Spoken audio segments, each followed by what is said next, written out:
গরুর গোস্ত জীবনে হাড়ের মধ্যে স্বেচ্ছা খাইছেন নি স্থান এই রেসিপিটা। আসসালামু আলাইকুম, আনাবাকে ভালো আছেন, আশা করি আনাবাকে ভালো আছেন। আই আলহামদুলিল্লাহ আনুগো দেওয়া ভালো আছি। যারা যারা অনার ভালো করে পেজটা ফলো করেন অবশ্যই ফলো করে দিবেন। ইউটিউব চ্যানেল থেকে দেখলে অবশ্যই সাবস্ক্রাইব করে বেল আইকনটি বাজিয়ে রাখবেন। টিকটক ইনস্টাগ্রাম থেকে দেখলে অবশ্যই পাশে থাকবেন, ফলো করবেন, সবসময় আর ভিডিও কিন চাইবেন।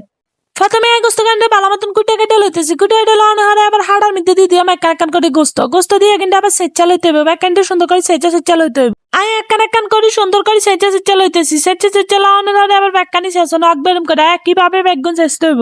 এইভাবে গরু গোস্ত রাইনলে আমাকে মুখে একদম লাগিয়ে থাকবো, খাইতে মন চাইবা, আর কোনো কিছু খাইতে মন চাইতো না। এন দিয়ে আর গরু গোস্ত বেগুন শেষা শেষ শাসনের হারে আবার সুন্দর করে লয়ে এলিছে ফাতিল লই আবার কয়ার মধ্যে দিয়ে দিছি তেল দিয়ে আবার যে কিন্তু ভালো মতন গরু গোস্ত কিন্তু ধুয়ে আনতে হইব। আমি গরু গোস্ত কিন্তু ধুয়ে আনছি।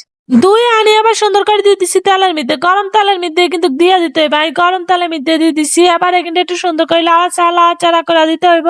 লাড়াচাড়া করে দিলে না তো একটা সুন্দর আইবে। এন কিন্তু তেলের উপর একটু ভাজা লাগবে। এন দিয়ে দিয়ে দিমু সুন্দর করে পেঁয়াজ, টমেটো, কাঁচামরিচ দিয়ে আবার ভালো মতন লাড়াচাড়া করতে হবে। কিন্তু ভালো মতন মিয়াই দিতে হইব। হ্যারে দিয়ে দিমু লং, দারচিনি, এলাচ, তেজপাতা। দেখ কিছু দাওনের হারে বানাই দিলাম লবণ দাওনের হারে দিছি হলদের গুঁড়ি আমি 2 চামচ 3 চামচ দিয়ে দিছি। দিয়ে হ্যারে ভালো মতন যেন কালার হবে তখন দিছি রসুন বাটা কিন্তু বেশি করে দিতে হবে। দিছি জিরা বাটা, দিছি আদা বাটা, দিয়ে আবার ভালো মতো লাড়াচাড়া করতে হইব। লাড়াচাড়া কোনো মতো থামা যাবে না। দেখছেন কি সুন্দর কালার হয়ে গেছে। হলদের গুঁড়ি মনে হইলো কম, তাই হলদের গুঁড়ি আরো দুগা দিছি। দিয়ে আরো সুন্দর কালার করে লাগছে। অনেকক্ষণ কষানো আর জল বাইরানের হারে আবার দিয়ে দিছি মেচ্চের গুঁড়ি দিয়ে আবার মেচ্চের গুঁড়ি দিয়ে লাড়াচাড়া করতে হইব। আবার সুন্দর মতো লাড়াচাড়া করে দিতে হবে। জল বাড়াই এখানে মধ্যে কষবো গোস্ত।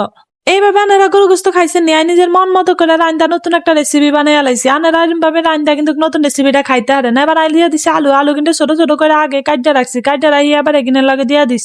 বিশ্বাস করতে না এইভাবে গরুর গোস্ত খাইলে যে কি যে মজা, আনারা না রানলে আনারা কইতে হাইতে না। একবার হইলো রান্ধি এইভাবে খাইছাইবেন যে কি যে মজা লাগে গরুর গোস্ত হাড়ার মধ্যে ছেঁচি রান্ধি খাইতে।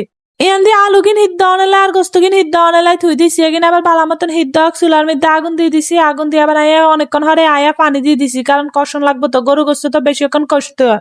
গরুর গোস্ত জোশ নিতে যে সময় লাগে সেই সময় আর কোনো কিছুতে লাগে না। গরু গোস্ত রাঁধতে কিন্তু অনেক সময় লাগে, কারণ জোশ না হলে গরু গোস্ত না হিজলে হরে আর ভাল লাগে না খাইতে, হলে আর অশান্তি লাগে।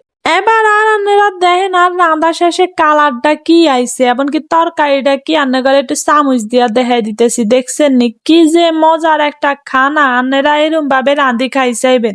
এত মজার খানা মনে হয় যে 2-3 প্লেট ভাত লই হেরে খাইয়া লাইতে হাইরাম। আপনারা এরকম ভাবে খাইয়েন এবং আরে কই যাইয়েন যে কিরম হইছে, রান্না ভালা হইছে নি।